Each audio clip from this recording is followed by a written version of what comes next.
So, do you hate when people play the fried liver against you? Same. But now, let me tell you a secret. From now on, you're going to learn the Ulvestad Variation, and most people have no idea how to respond to it. First of all, I'm going to show you what the fried liver is.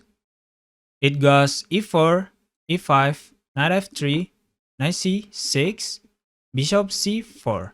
This is called the Italian game. And we continue with knight f6, which is the two knights defense. From this position, white actually has many options like d3, knight c3, or even just castling. But we are not discussing those. So, after knight f6, white can also play knight g5, which is the fried liver. The idea is, after d5, e takes d5, white expects black to take on d5 with a knight, which leads to the famous knight sacrifice on f7. After king takes f7, your king loses castling rights. Instead of knight takes d5, now I'm going to show you the surprise move. It's b5. The Ulvestad Variation. Now, let me tell you, the best move for white here is something beginners and even many intermediate players never find. Pause the video and take a guess. What should white play? It's bishop f1. If you found it, congrats! That means you're one of the 5% who actually know the best move in this position. And that's based on the Lichess Rapid database below 1800 ELO. This idea is that white gives up the pawn on d5 and tries to defend the g2 pawn with bishop f1. So after queen takes d5, you won't be able to take the g2 pawn and threaten the rook anymore. I believe this line is not going to happen in your games below 1800, but even if it does, just don't blunder your queen and keep developing normally. For example, knight c3, queen c5, then white can take the pawn on b5, with bishop takes b5. You just develop your bishop to e7. White castles, and you also castle. Still, totally playable for black. If white doesn't take with bishop takes b5, but takes with knight takes b5, be careful because the knight can fork on c7. So the best move is queen b6 to defend this pawn. The sequence usually goes like bishop d4, bishop g5, bishop d4, attacking the queen, f3, and bishop h5, g4, and bishop g6. White's king becomes vulnerable if they castle kingside, but at the same time we get hit by the pawn storm. White needs more development before long castling because the queen and the dark squared bishop are still not developed. It looks scary, but in reality it's still a drawish position. So that was the what if white knows the line scenario. Now we are going to discuss the three most common moves white plays after b5. First is bishop takes b5 and then queen takes d5. This is the most popular move. 64% of players play this and black wins 60% of the time. It feels like they are walking right into our deep bottomless trap. Well, not exactly, but trust me, they're going to suffer thinking about every move after this. So after bishop takes b5 and we play queen takes d5, forking the bishop and the pawn on g2. Now, white can respond with bishop takes c6, check, and we can take back with queen takes c6. If white castles here, it's actually an inaccuracy because you're threatening mate in 1 with bishop b7. And the funny part, 70% of players castle here. And around 50% play f3 after bishop b7, which is a huge mistake. Why? Because now you can attack the knight while marching your pawns, And the sequence goes like this: h6, knight h3, g5, and knight f2. The killer move is g4. This is a great move. If white takes with the f pawn, it is a checkmate. If white takes with the knight, let me see, it's a free knight because the f pawn cannot recapture because it's also checkmate. So based on the database, black wins most games from this position. The second common move after queen takes d5 is knight c3, attacking the queen and also defending the bishop. But the g pawn is still hanging, so we take queen takes g2. And on this position, we also threatening the rook. Yeah. And if white plays bishop takes c6, just take it with the queen back, queen takes c6. And white must play rook g1 because it's undefended. You can play rook g1 or maybe you can play f1. Also, if white plays queen f3 in this position, just take it. Queen takes f3 and knight takes f3 and defend the knight with the bishop d7. This is the most important move in this position. Because if you defend it with bishop b7, that is strike a blunder. Because white can take the pawn first and attack your pin knight. Yeah? White is much better here. So after bishop d7, if white plays bishop takes c6, it's a mistake because the knight is pinned. And white is forced into ugly moves like king e2. Sometimes the game also goes like this. Bishop takes c6, bishop takes c6, and white blunders by taking the pawn on e5, thinking, oh, it's a free pawn. Why not taking it? But rook on h1 is hanging. And strike loose for white. Or white can try d3, giving room for the dark square bishop. Then you have many good moves like bishop b4, bishop d6, rook b8, attacking the bishop, or even a6, trying to kick the bishop. All is pliable. If after queen takes d5, white plays bishop f1, it looks good, but it's actually not. You attack the knight with e4. This is really a good move. If d3, then bring your bishop to g4, hitting the queen. White can block it with the bishop e2, just trade it, and then bring your knight to d4, attacking the queen. Also, potential forking on this c2. Like for example, maybe queen e3, then it's just strike blunder, we get the queen.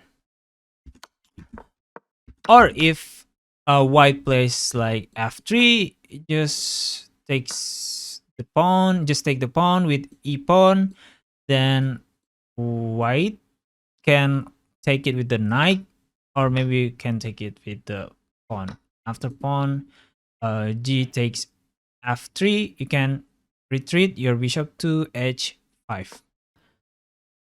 So if white plays like c4 after bishop takes d5, just take the g2 pawn, then queen f3, takes, and defend your knight on with a bishop d7. And if white plays takes like bishop takes c6, then just take it again. Like I think it's same as before. We pinning the knight to the rook, then white needs to play this king e2. So instead of taking, white should play like knight c3.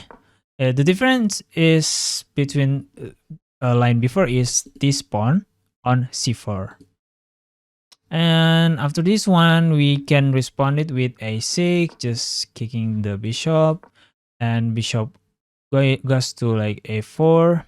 And then we develop our bishop and bishop and castle. Now this is the second common response. It's bishop b3. White refuses the pawn on b5 and retreats the bishop on b3. Here, black can play safely, or you can just play aggressively, like with knight d4, attacking the bishop. And white has many possible moves, like top 2 is castling or c3. Yeah, attacking the knight. But honestly, I prefer playing black in this position. Now we can trade the knight for the bishop and give white double pawns if white castles, like this. I don't know which one is better to take, with c pawn or h pawn, because I'm not playing for white in here. So yeah, just take it. Whatever it is, it's still black in a good position, I suppose. But if c3, just take the bishop, trade the bishop for the knight, just better for black. And queen takes b3. And we can over a queen trade by taking queen takes d5. If white accepts the trade, black wins 60% of the game in the database. Just take it with the knight, white castles, and we can move f6 to kicking the knight. So if knight f3, we can bring our bishop to g4. The idea is to attack the knight and double white's pawn. Okay? So if the knight moves to e1, for example, this is so bad because look at this. What is this position? Every pieces on white is still undeveloped. Also the pawn mostly on a second rank. And also you can attack the rook, the trapped rook in here. So it's a win position for black. So instead, white should allow double pawns on f files. So mostly white will play like d4, trying to attack the center, and we just take it, takes, and the worst case is if we take this, white ends up with 4 pawn islands.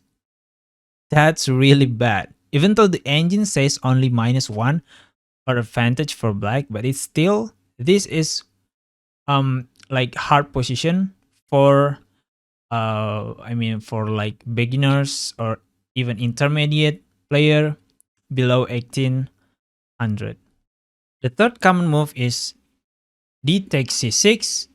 This is less common because white is basically trading their bishop for a knight.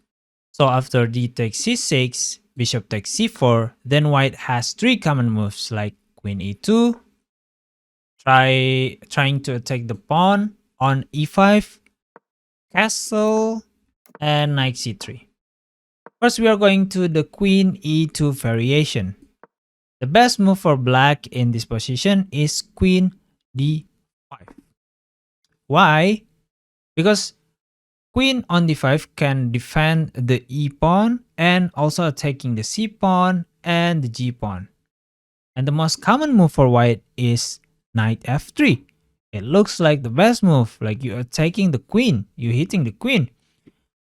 But actually it's not, because we can take the g pawn and it's already -4 advantage for black. So what if white checks by taking the e pawn with the queen? Check. Don't worry, just block it with bishop e7. Don't take it with bishop e6, because you can play like this and it's already advantage for white. So yeah, defend it with or block it with bishop e7. Now black is in a really good position. And the next is castle. I told you that this counter is really good because castling in this position is already -1, meaning it's an advantage for black. Black continues with h6, knight f3, e4, kicking the knight, and if white plays like rook e1, it's a mistake because of bishop e6 here. And the only place the knight can go is e5 because You cannot go here. You cannot get here because there is a g5. I mean g5.